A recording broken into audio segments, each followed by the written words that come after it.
Salut les amis, bienvenue sur votre plateforme. Ici, c'est l'homme le plus noir de la terre. Vous êtes les bienvenus sur cette plateforme. Si vous n'êtes pas encore abonné, abonnez-vous s'il vous plaît.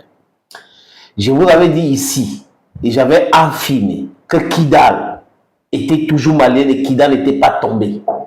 Et que les chaînes françaises européennes qui parlaient de Kidal qui était tombé, et les autres qui sont les caisses de raisonnement en Afrique, ça veut dire que quand on a dit quelque chose en France, les journalistes en Afrique, au lieu de faire leur travail d'investigation, d'enquête et de double-check, parce qu'il faut vérifier avec trois sources une information pour savoir si c'est correct, ils vont écouter des médias en France qui vont raconter des bêtises.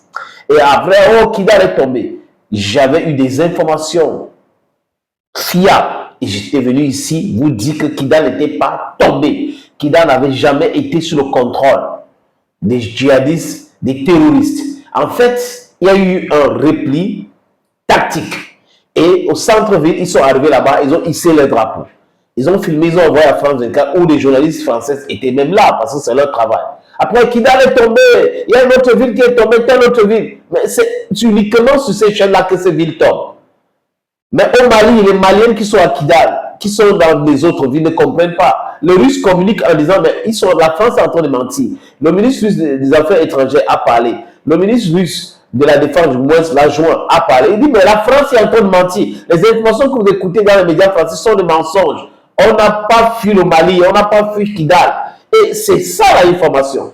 Et l'AIS, l'AIS n'a rien fait. Alors que l'AIS était là à Gao, en train de frapper partout au Mali, frapper les colons de terreau. Le Burkina Faso a réagi promptement, le Niger a réagi promptement, mais ils ne voulaient pas dire que c'est semer le désordre, le chaos, le doute. Le doute, c'est important. Il faut faire douter les femmes, il faut faire douter le peuple africain. L'opinion publique doit douter pour que ça vacille facilement.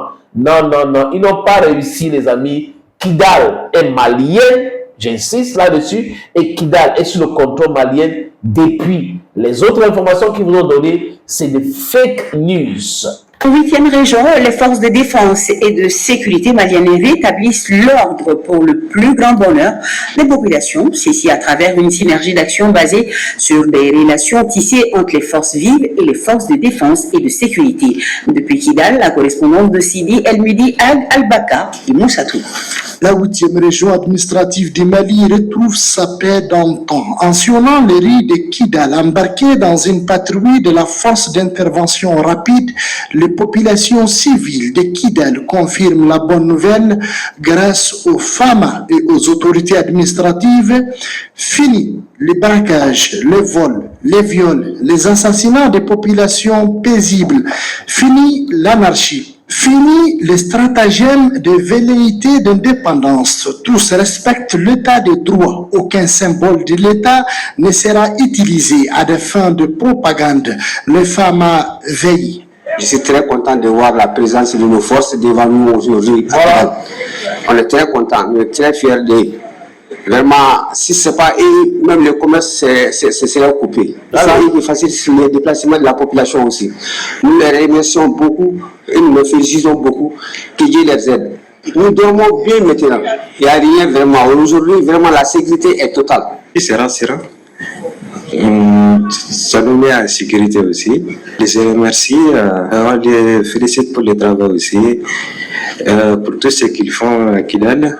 Ces patrouilles ont pour objectif montrer la présence de l'État, sécuriser les habitants et prévenir d'éventuelles menaces, rétablir la confiance avec la population locale, des objectifs visiblement atteints. C'est pour donner moins la confiance à la population de Kidal et que les forces sont là pour leur sécurisation et puis de leur donner la confiance qu'on est là pour eux, pour qu'ils puissent divaguer à leurs occupations.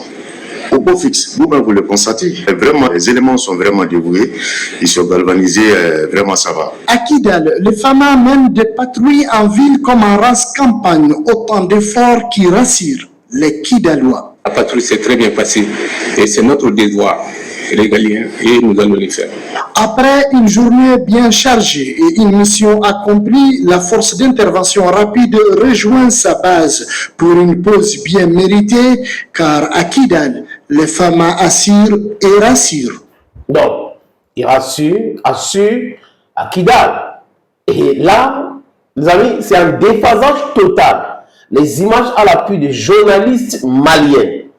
Mais quand France 24, quand BFM, quand LCI, quand CNN, quand BBC, quand Agence France Presse, quand TV5 Monde racontent des bêtises qu'ils racontent là, ou c'est des images d'archives, ou c'est des images filmées par les terreaux, bon, ça veut dire des éléments de certains journalistes de ces chaînes-là sont avec des terreaux ou sont des terreaux ou travaillent avec des terreaux. Donc vous comprenez globalement que c'est l'impérialisme, c'est la France qui est derrière tout cela. Il y aura quelqu'un qu'on va appeler, il est au Bénin, on appelle Serge Daniel. Après, on va vous donner des informations des premières heures qui concernent le mouvement des terreaux au Mali. Ils sont en train de vraiment fermer Bamako, encercler Bamako. Des fausses informations. Des fausses informations. Il est temps à ce que les dirigeants africains, s'il vous plaît, si vous êtes chef de l'État d'un pays africain et pas chef d'État, il est temps à ce que vous arrêtez ces chaînes-là, bloquez les chaînes-là, parce que la masse qui s'informe à travers ces chaînes-là n'a pas la capacité de discerner ou de comprendre ce qui est faux et ce qui est vrai. Et ces chaînes-là font de la propagande, ils font ce qu'on appelle en anglais brainwashing. It's high time we put an end to this stupidity. Vive le Mali, vive l'Afrique, vive le Sahel. L'Afrique ou la mort, nous vaincrons, mes amis. Naïdad.